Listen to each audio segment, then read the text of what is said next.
I'm Marin, and this is Post-its and Pens.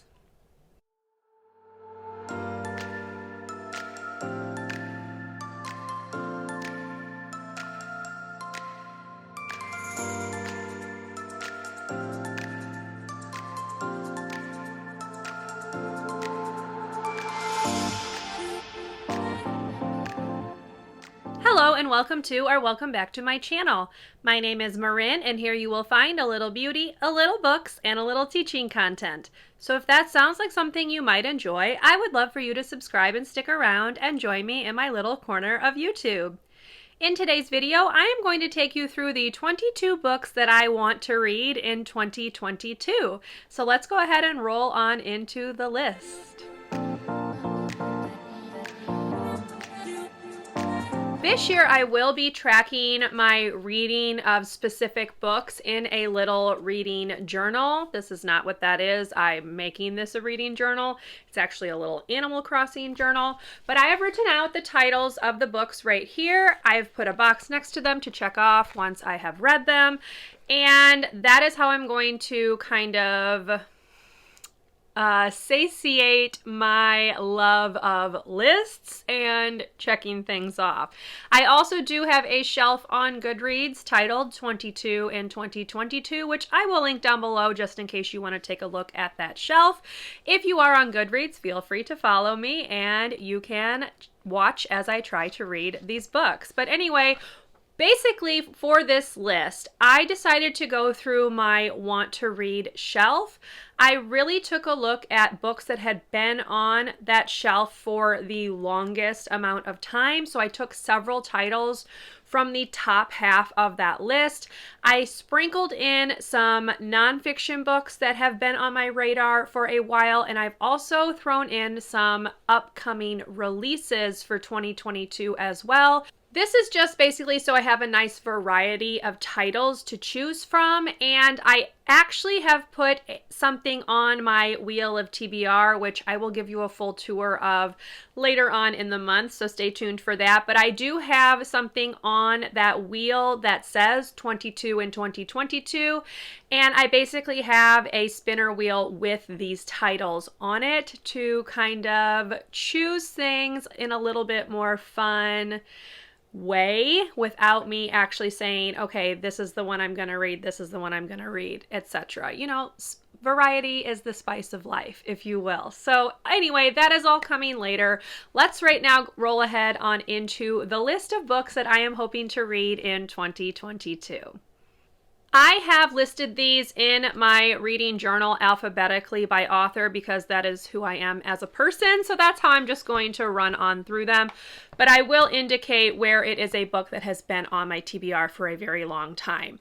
So the first book on the list is The Last Unicorn by Peter S. Beagle. This is a series, but I'm just looking to read the first one and then I'll kind of decide whether I want to continue the series. This has been on my TBR since I created my Goodreads account back in 2012, I believe.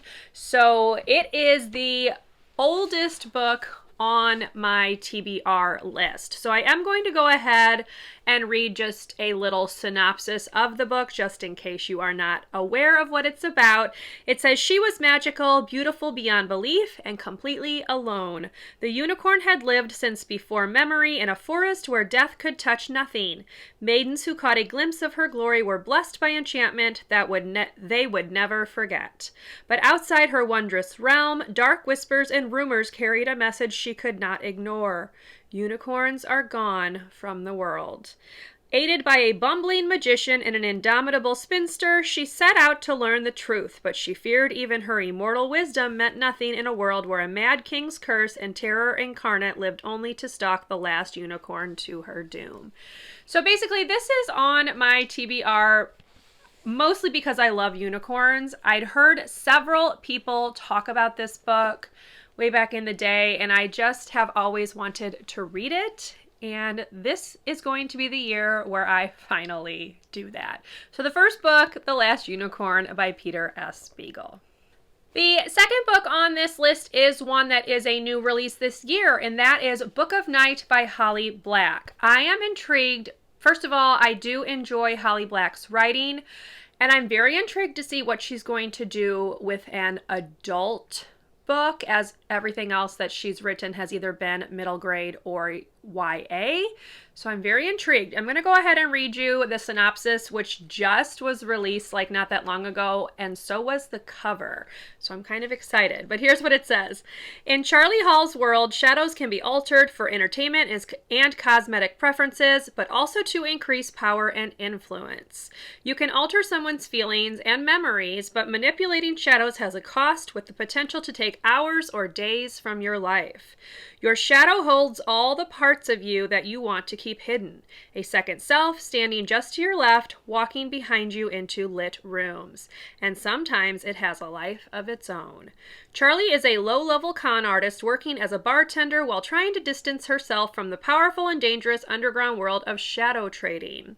She gets by doing odd jobs for her patrons and the naive new money in her town at the edge of the Berkshires.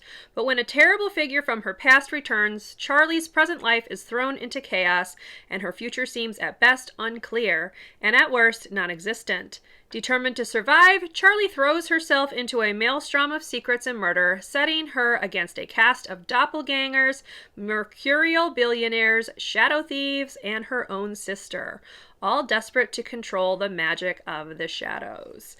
So honestly, if you just put Holly Black's name on it, I'm probably going to want to read it, but that synopsis makes it sound like something completely new, something she's not written before, and I am very, very excited. If you are curious, this book does not come out until May 3rd, but I'm definitely very excited to give it a read this year. Book number 3 on my 22 books to read in 2022 is another upcoming release, and this one is Violet Made of Thorns by Gina Chen. This one does not come out until July 26th, so I have a little bit of a wait, but I think this one sounds very, very interesting. So it says, a darkly enchanting fantasy debut about a morally gray witch, a cursed prince, and a prophecy that ignites their fate. Twisted Destinies, perfect for fans of The Cruel Prince and Serpent and Dove, neither of which I've read. I just want to throw that out there. But basically, morally gray witch, sign me up please, a cursed prince. You know, I'm all about these things. Also, the cover is gorgeous, but basically, here's just the synopsis. It says, Violet is a prophet and a liar, influencing the royal court with her cleverly phrased and not always true divinations. Honesty is for suckers like the oh-so-not charming Prince Cyrus, who plans to strip Violet of her official role once he's crowned at the end of the summer, unless Violet does something about it. But when the king asks her to falsely prophesy Cyrus's love story for an upcoming ball, Violet awakens a dreaded curse, one that will end in either damnation or salvation for the kingdom, all depending on the prince's choice of future bride. Violet faces her own choice, sees an opportunity to gain control of her own destiny no matter the cost, or give in to the ill-fated attraction that's growing between her and Cyrus. I'm going to root for that, just for the record. Violet's wits may protect her in the cutthroat court, but they can't change her fate. And as the boundary between hatred and love grows ever thinner with the prince, Violet must untangle a wicked web of deceit in order to save herself and the kingdom, or doom them all. So this has like fairy tale elements, or at least fairy tale feels to it, which is another reason why I'm very, very intrigued. But yes, very excited to read this one, although I have to wait until July. Book number 4 on this list is a nonfiction book, and it is Parkland, Birth of a Movement by Dave Cullen. Now, I've read Columbine by Dave Cullen. I just finished it earlier this week. Really, really enjoyed kind of the way he took a very in-depth look at the killers, the kind of rumors and things that came out of Columbine that it still kind of got that story twisted on its head. He just was very thorough, very in-depth, and I'm really, really enjoyed him kind of clearing the air and basically telling the truth of what happened. What I'm particularly excited about with Parkland, though, is that he's not focusing on the shooting that took place. He is focusing on the aftermath. So I'm going to go ahead and read a little bit of the synopsis for you. But it basically says, the New York Times bestselling author of Columbine offers a deeply moving account of the extraordinary teenage survivors of the Parkland shooting who pushed back against the NRA and congressional leaders and launched the singular grassroots March for Our Lives movement. So it's not focusing on the shooting itself. I think on his website, he says that he doesn't even mention the killer's name at all in this book. This is solely on what happened after and his hope that these teenagers are going to be able to change gun control and things like that in the United States, which desperately needs to happen. So I'm very excited to read this one kind of as a part 2 of Columbine, because that one really kind of looked at the fact that Columbine kind of set all future school shootings off, and a lot of school shooters take what happened at Columbine and like try to make it their own. They try to be like the next Columbine, and this is just a different look at that. This is looking solely at the survivors and what they are hoping to accomplish. So that is why that's on this list. I'm really excited to read it, even though I'm sure it's going to be heartbreaking and difficult. I am still very much looking forward to it. Book number 5 on my list is Sharp Objects by Gillian Flynn. I read Gone Girl a few years ago. I don't want to say that I enjoyed it because I actually hated the characters in that, but I did feel like it was a good mystery thriller, and I'm excited to read some of her other books. I decided to go ahead and start with Sharp Objects. I think this is like the first one she wrote, or one of the first that she wrote. This one was published in 2006, so I'm just curious to see what I think about a book that isn't Gone Girl, but I'll go ahead and read you a little synopsis. It says, fresh from a brief stay at a psych hospital, reporter Camille Preaker faces a troubling assignment. She must return to her tiny hometown to cover the murders of 2 preteen girls. For years, Camille has hardly spoken to her neurotic, hypochondriac mother or to the half-sister she barely knows, a beautiful 13-year-old with an eerie grip on the town. Now, installed in her old bedroom in her family's Victorian mansion, Camille finds herself identifying with the young victims a bit too strongly. Dogged by her own demons, she must unravel the psychological puzzle of her own past if she wants to get the story and survive this homecoming. So psychological thrillers, I pretty much enjoy them almost all the time when I read them for the most part. So I am curious to see what I think about this one and read a second Gillian Flynn book to see if she might be an author that I want to continue to read from.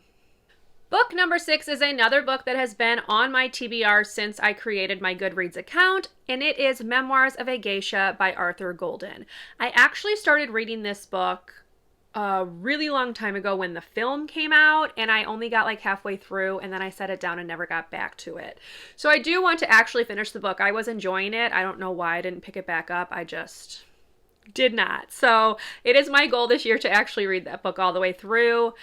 I have heard some mixed things about it. Some people really liked it. Some people kind of really had a problem with it. I was enjoying it when I was reading it, but again, that was probably 8 or 9 years ago, maybe? I can't even remember. It was a really long time ago. Let me go ahead and just read you a little bit of the synopsis. It says, a seductive and evocative epic on an intimate scale that tells the extraordinary story of a geisha girl. Summoning up more than 20 years of Japan's most dramatic history, it uncovers a hidden world of eroticism and enchantment, exploitation and degradation. From a small fishing village in 1929, the tale moves to the glamorous and decadent heart of Kyoto in the 1930s, where a young peasant girl is sold as servant and apprentice to a renowned geisha house. She tells her story many years later from the Waldorf Astoria in New York. It exquisitely evokes another culture, a different time, and the details of an extraordinary way of life. So again, there is a movie based on this book, and the book that I actually have has the movie cover on it, which I don't actually know where that is, so I might have to borrow it from the library. But anyway, I am looking forward to reading this, finally crossing it off of my list, especially since I started it such a long time ago and never finished it. So this will be the year that I actually finish Memoirs of a Geisha. Book number 7 is a YA book, and it is My Life Next Door by Huntley Fitzpatrick, whose name is really hard to say. I have a hard time with this one. This one has been on my TBR since late 2013. I think it said December 2013. I remember when this book came out, a lot of people read it, really loved it, and I just never actually got a chance to read it. So I'm going to finally cross it off my list this year. Here's what the synopsis says. It says, "The Garretts are everything the Reeds are not. Loud, numerous, messy, affectionate. And every day from her balcony perch, 17-year-old Samantha Reed wishes she was one of them. Until one summer evening, Jace Garrett climbs her terrace and changes everything. As the two fall fiercely in love, Jace's family makes Samantha one of their own. Then in an instant, the bottom drops out of her world and she is suddenly faced with an impossible decision. Which perfect family will save her? Or is it time she saved herself? A dreamy summer read full of characters who stay with you long after the story is over." So I might save this one for summertime unless it like comes up on my wheel, and then I will of course read it when it tells me to. But this is just one that has been on my radar for so long that I feel like I'm like doing myself a disservice if I don't actually read it, so I can see if it truly is as good as people were saying it was. Book number 8 is Eon by Allison Goodman. And I don't know if anyone even remembers this book, but this was another book that when it came out, everybody in the book blogging sphere, because at that time YouTube was not a thing, everyone was talking about this book. They were reading it, they were rating it like 5 stars, they loved it, and I never read it. So I've decided this is going to be the year where I am going to finally read this book and see what the hype was all about. So here's what the synopsis says. For years, Eon's life has been focused on magical study and sword work with one goal, that he be chosen as a dragon eye and apprentice to one of the 12 energy dragons of good fortune. But Eon has a dangerous secret. He is actually Iona, a 16-year-old girl who has been masquerading as a 12-year-old boy. Females are forbidden to use dragon magic. If anyone discovers she has been hiding in plain sight, her death is assured. When Eon's secret threatens to come to life, she and her allies are plunged into grave danger and a deadly struggle for the imperial throne. Eon must find the strength and inner power to battle those who want to take her magic and her life. Now, here's the thing that I don't really talk much about on my channel. I am not a high fantasy lover. I don't read a lot of fantasy. So this has kind of been out of my comfort zone in some ways because of like the fantasy elements, but I'm still really intrigued because I remember how well it was received when it was released. And also a girl pretending to be a boy so that she can use magic. I do like the sound of that. So I am very intrigued to see what I think about this one, and I hope that I will enjoy it as much as people did when it was released back in, I believe, 2010. Back in 2010. So we shall see. Book number 9 is The 10,000 Doors of January by Alex E. Harrow. And this one is on this list solely because I read The Once and Future Witches this past year and loved it. It's one of my favorite books of 2021. So I want to read the rest of her books, and this is the one that I have put on my 22 books to read in 2022 list. So this one says, in a sprawling mansion filled with peculiar treasures, January Scaler is a curiosity herself. As the ward of the wealthy Mr. Locke, she feels little different from the artifacts that decorate the halls, carefully maintained, largely ignored, and utterly out of place. Then she finds a strange book, a book that carries the scent of other worlds and tells a tale of secret doors, of love, adventure, and danger. Each page turn reveals impossible truths about the world, and January discovers a story increasingly entwined with her own. I love books that have to do with books, if that makes sense, and this one just sounds awesome. Weird mansion filled with like peculiar treasures, a book that transports you and has something to do with your own life. Just, this is right up my alley, and I'm very excited to finally give it a read. Book 10 is another book that I think once I say the title, people are going to be like, you haven't read this yet? And that is To All the Boys I've Loved Before by Jenny Han. I was planning on reading this back when the Netflix show came out, and then I didn't. I actually own this book, and I have owned it since it was released in 2014. So it's just been sitting on my shelf unread. So this is the year I'm going to finally read it. In case you don't know what this one is about, it says, what if all the crushes you ever had found out how you felt about them all at once? 16-year-old Laura Jean Song keeps her love letters in a hat box her mother gave her. They aren't love letters that anyone else wrote for her. These are ones she's written. One for every boy she's ever loved. 5 in all. When she writes, she pours out her heart and soul and says all the things she would never say in real life because her letters are for her eyes only. Until the day her secret letters are mailed, and suddenly Laura Jean's love life goes from imaginary to out of control. So this is one of those that I just feel like if you are a fan of YA, you've probably read this book, and I have not read this book, so I need to go ahead and take care of that and actually read the book. Once I do, I will decide if I want to continue the series, but I am looking forward to finally crossing this one off of my TBR since it's been on there since the book was released in 2014. Book number 11 is another upcoming release, although this one releases at the end of January. January 4th. And that is Reckless Girls by Rachel Hawkins. I did not read, I think it's The Wife Upstairs. I have not read that one yet. It is on my TBR, but I haven't read it. But Rachel Hawkins is an author that I have some like hit or miss feelings with. So I have liked some of her books, and I have disliked some of her books. So I'm curious to see what I think about her adult books, to see if they're as hit or miss as her YA books were. But basically, this is a mystery thriller. I have become a big fan of mystery thrillers in the last year and a half, 2 years. So that is why I want to read this one. And I also want to read The Wife Upstairs so I can do a little comparison of them. But this is the one I'm putting on this list. So here's what it says. When Lux McAllister and her boyfriend Nico are hired to sail 2 women to a remote island in the South Pacific, it seems like the opportunity of a lifetime. Stuck in a dead-end job in Hawaii and longing to travel the world after a family tragedy, Lux is eager to climb on board the Susana and set out for an adventure. She's also quick to bond with their passengers, college best friends Brittany and Amma. The 2 women say they want to travel off the beaten path, but like Lux, they may have other reasons to be seeking an escape. Shimmering on the horizon after days at sea, Moreau Island is every bit the paradise the foursome expects, despite a mysterious history of shipwrecks, cannibalism, and even rumors of murder. But what they don't expect is to discover another boat already anchored off Moreau's sandy beaches. The owners of the Azure Sky, Jake and Eliza, are a true golden couple.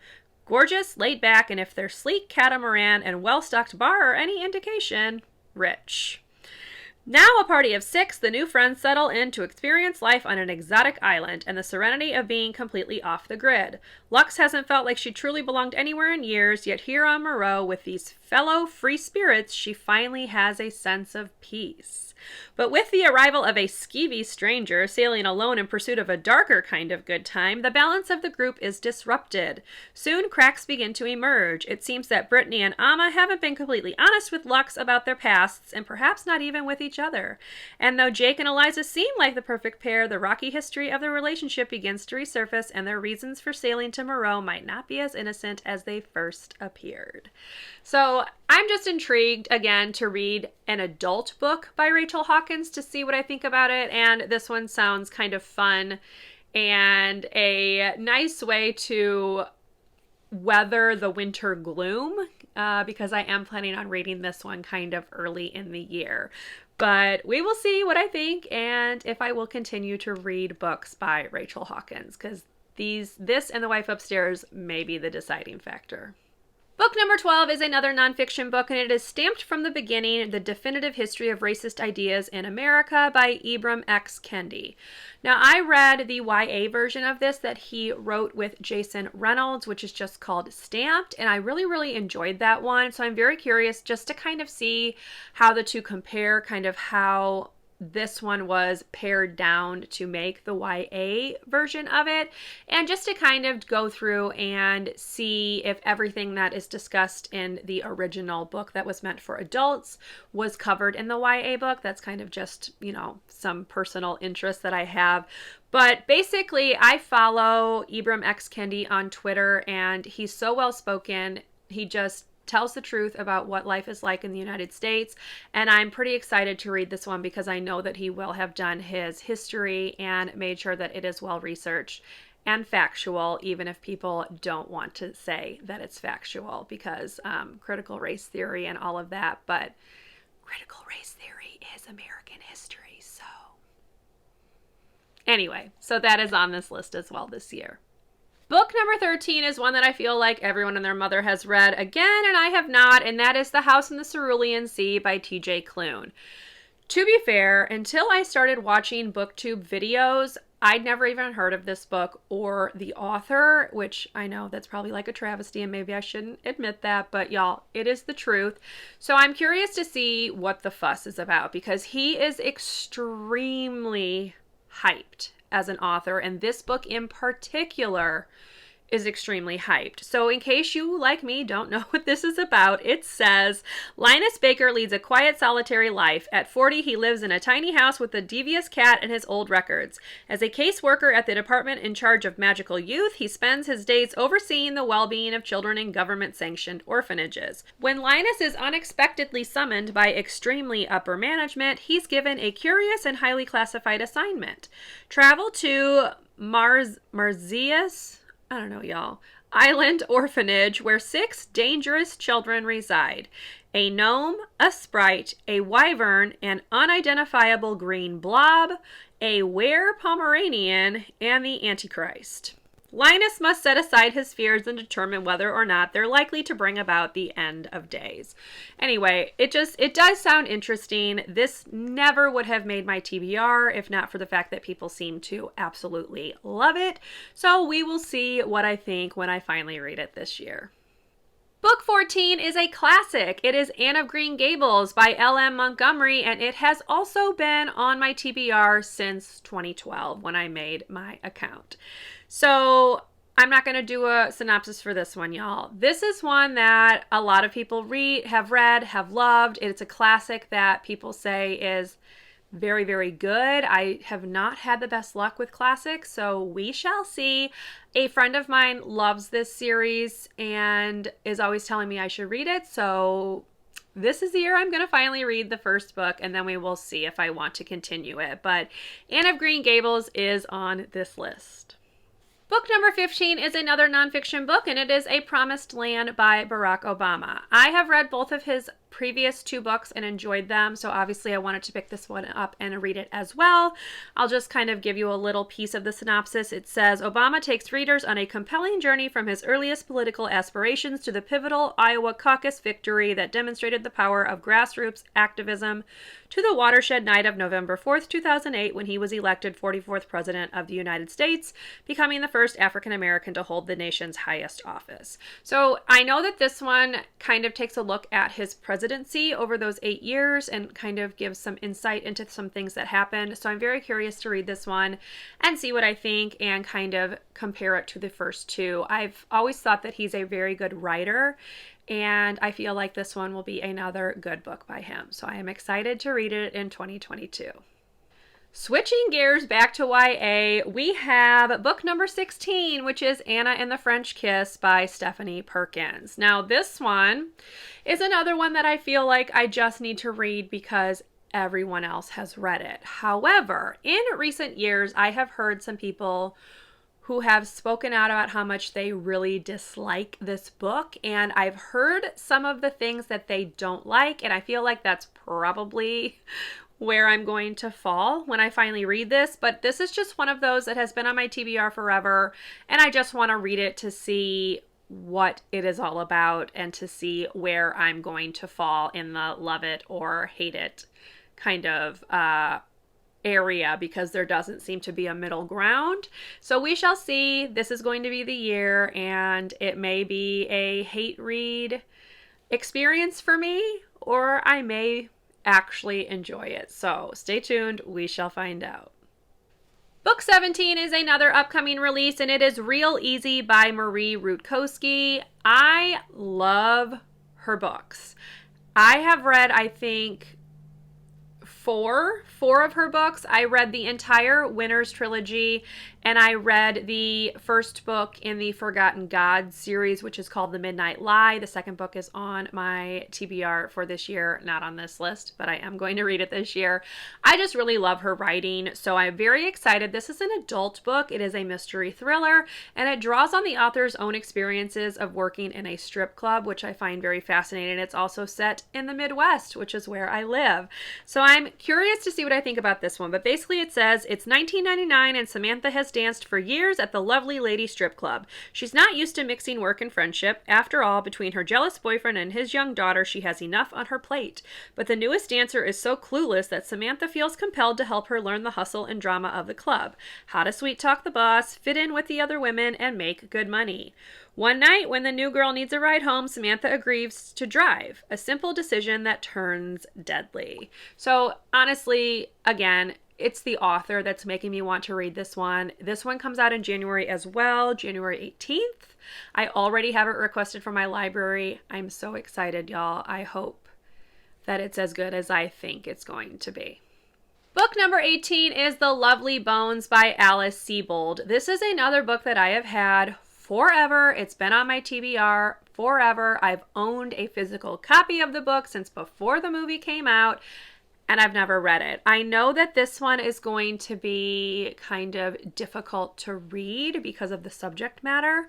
So if you are not familiar with this book, this is told from the perspective of a young girl who is murdered, and she's telling her story of what happens. So it says, my name was Salmon, like the fish, first name Susie. I was 14 when I was murdered on December 6, 1973.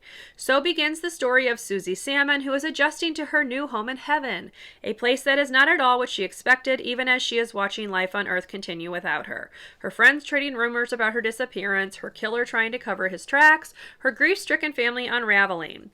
Out of unspeakable tragedy and loss, the Lovely Bones succeeds miraculously in building a tale filled with hope, humor, suspense, even joy.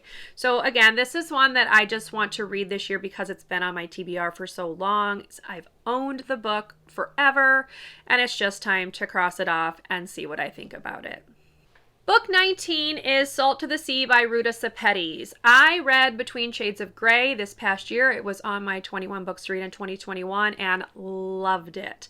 I am a big fan of well-done historical fiction, and that book was first rate. So I am expecting Salt to the Sea to be the same. I'm thinking it's like a 5-star for sure. So this one basically is talking about a little known maritime tragedy which took place on January 30th, 1945, when the ship sunk in the Baltic Sea by a Soviet submarine. So that's just kind of the story of it basically, and it basically just tells the history of what happened with that, which is exactly what she did with Between Shades of Grey. She took real stories of people who had been sent to work camps in like Soviet prisons when the Soviet Union was reincorporating the Baltic nations back into the Soviet Union, and that one was just amazing. So I'm really excited to read this one. Ruta Sepetys has become an author that I just want to read everything by her, so I'm very, very excited to give this one a read this year. Book number 20 is The Bone Season by Samantha Shannon. This is another book that I feel like a lot of people have already read, and I am just late to the party. It has been sitting on my Kindle since it was released in 2013, y'all, and I just have not read it. So it says, the year is 2059. 19-year-old Paige Mahoney is working in the criminal underworld of Scion, London, based at Seven Dials, employed by a man named Jackson Hall. Her job, to scout for information by breaking into people's minds. For Paige is a dream walker, a clairvoyant, and in the world of Scion, she commits treason simply by breathing. So she's clairvoyant. They are not allowed to use their power or even exist in this world, I believe, and that's kind of where we start with this story. So I'm curious to see what I think. I've mentioned that high fantasy is not my thing, so I'm hoping that this won't be too much of that because that's just not my jam, y'all. But we will see. There are 2 more books in this series, I believe. Maybe there's 4 total. I can't remember, but we will see what I think about the first one, and I will decide then if I'm going to continue the series or not. All right, y'all, we're almost done. I know this has been a long video. Book number 21 is Daughter of Smoke and Bone by Laini Taylor. It's another one that I feel like everyone's read, and I am just left out in the dark because I've not read anything by Laini Taylor. So I am excited to finally read this one. It says, around the world, black handprints are appearing on doorways, scorched there by winged strangers who have crept through a slit in the sky. In a dark and dusty shop, a devil's supply of human teeth grown of a little. In a dark and dusty shop, a devil's supply of human teeth grown dangerously low. And in the tangled lanes of Prague, a young art student is about to be caught up in a brutal otherworldly war. I have heard really good things about this. This is another book that a friend of mine has read and really enjoyed. So I'm excited to see what the deal is and whether Laini Taylor might be an author that I want to look a little bit more into, because I know she's read some other things that others have really enjoyed as well. So we will find out this year. And the last and final book on this list of 22 books that I want to read in 2022 is The Replacement by Brenna Yovanov. Now, if you had asked me 6 or 7 years ago who my must-buy author was, I would tell you Brenna Yovanov, because I had read The Space Between Us, Fiendish, and another book that I'm forgetting. I'll put the cover right here, and I loved them. But since I read those, the rest of them have kind of ticked downhill a little bit. And the last book that I read by her, which I believe was Places No One Knows, I really did not enjoy at all. So she's no longer a must-buy, although I don't have must-buy authors, y'all.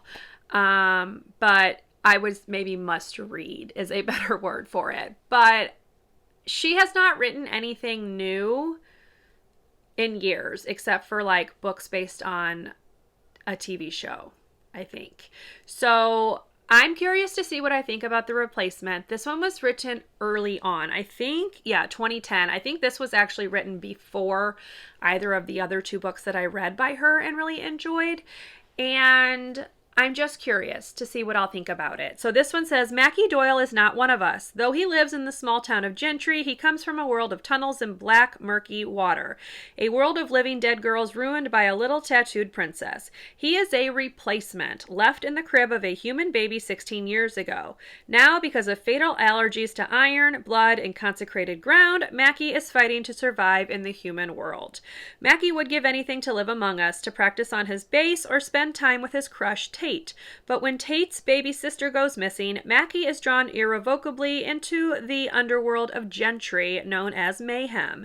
He must face the dark creatures of the slag heaps and find his rightful place in our world or theirs. So fairies, I'm big on fairies, although it's been a while since I've really read a fairy book, but in the past they have been like my thing. So that's why I put this one on this list, and then the addition of having Brenna Yovanov be the author was of course a perk as well. This one does not have very good ratings. It's a 3.56, not terrible, but not great. So I am curious to see what I'll think about it. As I said, I did like her first two books, although this one might have been first, so her second and third book.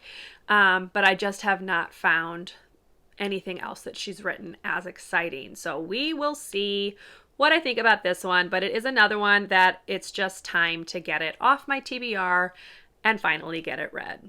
And there you have it. Those are the 22 books that I hope to read in 2022. Or rather, let me rephrase that. Those are the 22 books that I'm going to read in 2022. So, as I said, I will be tracking that in my little reading journal here. I will check off every time I read a book, and hopefully these will all be good reads. We will find out. I'm kind of nervous about a couple of them, not gonna lie. Anyway, if you enjoyed this video, I know it was long. I'm sorry I tried to trim it down as much as I could, but I hope you enjoyed it nonetheless. If you did, please leave me a thumbs up. Subscribe to my channel if you would like to see more from me, and if you'd like to follow along in my progress of reading these books, and I will see you in my next video. Bye, everyone.